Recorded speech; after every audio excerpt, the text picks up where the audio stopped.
Hello friend मोर आ गोटे नुआ blog रे आपण मानक मु स्वागत करुच्ची। भाई आमे आसीनु गोटे ब्लॉगटे बनैया कहीं बहुत रहस्यमय ब्लॉगटे तैयारी था किंतु ब्लॉगटा करें बहुत मन दुख। तो नेक्स्ट ब्लॉग रे आपण मानक मु देखेबी। एपटे आमर एटा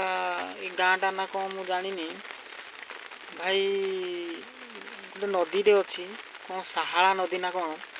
अध घंटा पानी ऊपर को जाए अध घंटा पानी तल को जाए अध घंटार थे ऊपर को जीव अध घंटार थे तल को जाए।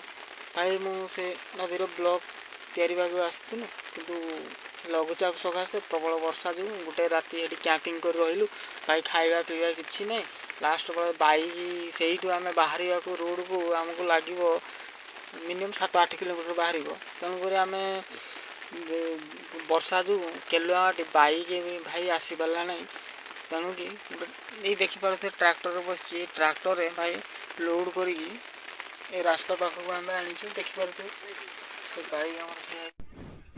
वर्षा जो ये कैंप आम थी राति प्रबल वर्षा एवं छाड़ी जाइए वर्षा ये कैंप रे ट्रैक्टर कहलु से मैंने 1000 टका ने आम कादुआ रास्ता 5 किलोमीटर पार करदे आम बाइक 1500 टका ने। तो गाड़ी आम ट्रैक्टर चढ़ला बर्तमान 3टा बाइक